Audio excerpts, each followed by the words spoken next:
It's Opal here.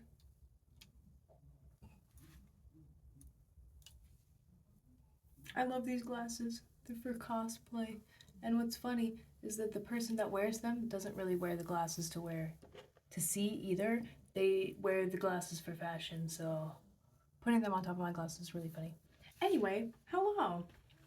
I think I'm coming back to YouTube after a little bit, but I wanted to make sure that since my last vlog, I get more content and I don't get dry with it. I'm always practicing and I kind of meditate within myself so then I can have better content and I never I won't fall off as you would call it, but I will wait until I have good content so it doesn't come out like all the time. And then I recently posted something on my YouTube about Jack and Daxter, and it got a lot of views. So thank you so much, you guys, for that. And don't be afraid to like my videos if you have been. I can't see who likes them, so that's not going to be a problem for you guys. I won't be able to see who likes it, but if you want to comment, that also. I can see who you are if you comment, but definitely tell me something. Say hi. My birthday is this October 25th and I'll be 21. So come back on YouTube and say happy birthday to me. I'll say hi. And I'm trying to keep my content new and fresh. And the last time I did a vlog, I think I talked about my many boyfriends and how I came to Alaska and yada yada. I'm not sure I put everything in the vlog that I wish I would have. So I think I might want to redo that and some aspects and show more pictures or something like that. Stay tuned for that. And then also, sometimes the comments will be off because I will be making music that I want everybody to see. But when I do the for children one, just so they can see it, then it gives and takes. So I think when I'm turning 21, I'll be focusing my audience more towards people who are 18 and up, and then I can focus my stories to be heavier topics, and as well as my age range has changed. And then yes. So once the commenting is on, you can check if it's on for any of these videos. I'll try to make sure that it is on and change it on this one. And if you would like to comment and say anything nice or say anything to revise or help me, also appreciated. Wrote a script and it was in my journal and I just spilled what I was drinking. I had a coaster too. Oh my god. All over like the back of the book. I was almost done with it, but like kind of soaked my script a little bit. I'm letting it dry out. But yeah, technical difficulties, but it's not technical at all. So basically, script is for bullet points. Bullet points are for remember what you're saying, Opal, and Opal says that that is good for everybody to do if they want to remember what they're saying, and you know, get a little bit more linear with their content, and they don't forget anything. Why is my voice so deep if I'm so small? I'm going to answer that question that I asked myself.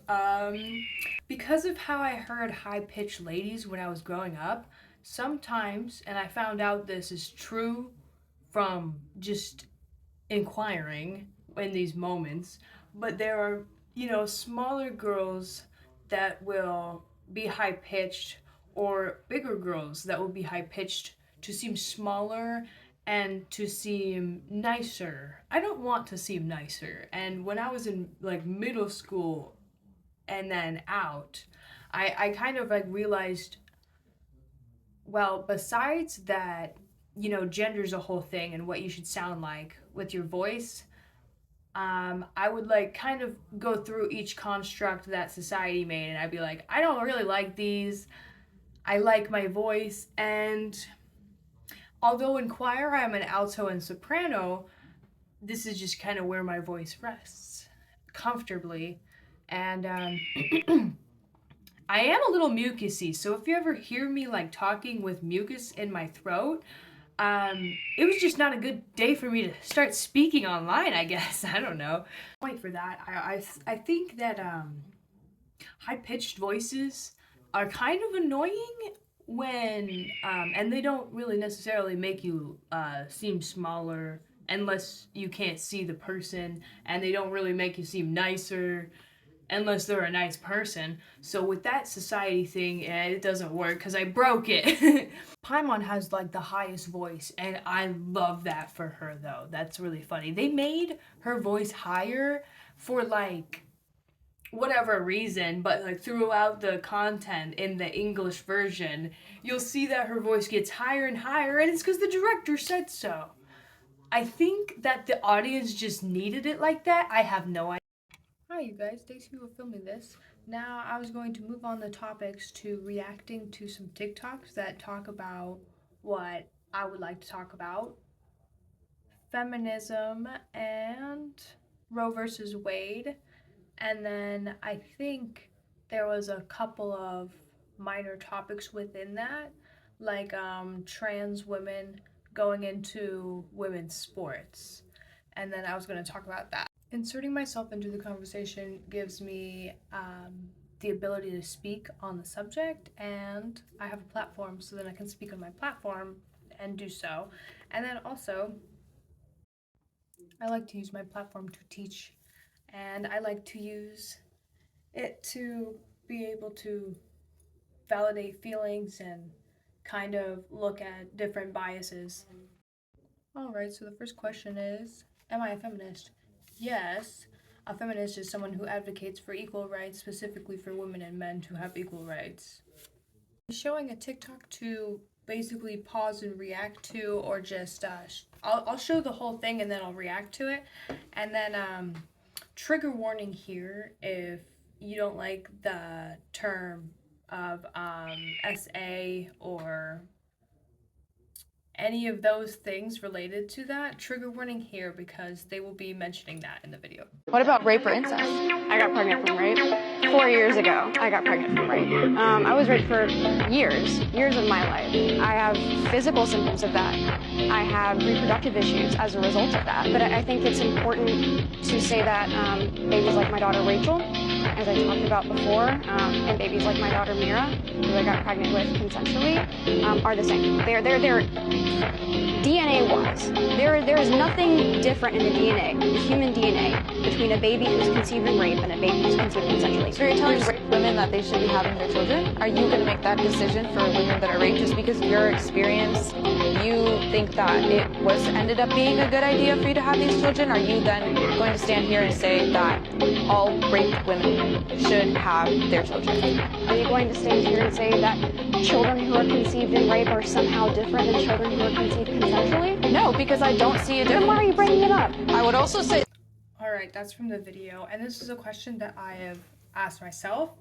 Are the sexually assault woman's babies, the rapist babies, the same genetically as consensually born? Yes, they are the same, but she was using that in advocating for other women to take their rapist babies to term, which she's not answering the question, so it doesn't even, it's showing that she doesn't have a real answer. Why do I care to re-talk about what the definition of feminism is? Well, I think most modern today's society is misrepresenting it, and then there's videos that say taking down feminists, and then I'm shown it by everybody, and then some men, and it's not everybody, but at the same time, it's really good to be able to educate yourselves and others on the topics so that they kind of understand where you're coming from and give me another bias so I can understand where you're coming from. This one's interesting. Does a woman have to go to oil military industry job to have the rights to her own autonomy? To have equal rights to not push out a rapist baby because the government wants to own her rights and body? No, she doesn't have to work the opposite gender role to secure her safety and equal treatment. Boom. If she chooses to work in that environment, she has to go and do the rules and regulations that men have to do the same way. But when they go to the military and do that, they're kind of taken away from what the idea. The dream is ruined with how they're treated in the military and some other places when the men act rapey towards the women. So, yeah, they do all the same, but it is ruined by that fact. Rapist babies pushed out due to the Roe versus Wade law being overturned in many states is bad. It is old men wanting to take the rights of our bodies and our bodily autonomy away. And if you're young and you don't know that, or if you're just my age and kind of early 20s, then I don't know. It would be great to educate you on this if you would like to hear it. And then otherwise, it's an interesting topic if you're into controversy because, man, it's hard to talk about because usually people are looking away from the upsetting topics. But yeah, it's important because women want the rights to their bodies, and we don't want to go to a state where we're going to be like, all of these rights being taken away. It actually comes up with some problems, even for me. Now, this video is going to be about trans women going into women's sports. I don't think there should be a trigger warning at all because trans women are women. But maybe if you're a trans woman and you have the different bias, trigger warning ahead. Should trans women be included in feminist conversations? How about in women's spaces? Yes, they're women. What's the question? Trans women are women. I want to come at this from the position of an athlete. Oh, Jesus. I play semi-pro basketball, semi-pro volleyball. When it comes to athletic spaces, I don't think that trans women should be allowed into athletic spaces. Would this be a barrier? There's no barrier. There's less opportunity in some industries. That's what a barrier is. There's less. Again, we work very hard for the little opportunity there is in the space. We're not as entertaining as the men. Sorry, we're just not. I'm 6 foot. If I go up against a 6 foot guy and I play basketball with him, he's going to body me. You're taking away the little opportunity that we are given and we all work so hard for. And you're just giving it back to biological guys. It's like this will be the end of women's sports. When you are trans, your composition of muscle changes, but not the entirety of you changes, and many of you would know that. But I think the entire being and also the mental would be very much changed by the journey. It's just that the trans men and trans women that go into the opposite gender sports, they're focusing on two journeys at once, the gender changing journey and then also the sports one. There are male cheerleaders and trans male cheerleaders that we fought for so they can go into the right bathroom and feel safe anywhere. But there is some scary things when it comes to being overbeat because, or you know, what she said, men are going to be more entertaining. That is not true, but they have their different gender role sports. Like women have ballet. There won't be very many men in ballet, but there will be some. And they also have a different skill set. That's hard. So, you know, it's nice. Not only the composition of muscle, but you'll go through extensive therapy and surgeries, and it's a very valid process. Like, it's hard, it's a difficult process, and because I was trans in middle school and detransitioned, like, my brain was saying that I had dysphoria for a reason, but I couldn't figure out why until, like, way later, until, like, after high school. For the people who detransitioned, I've watched some other videos about that, and, like, detransition people versus people who stayed trans, and it's really interesting as well.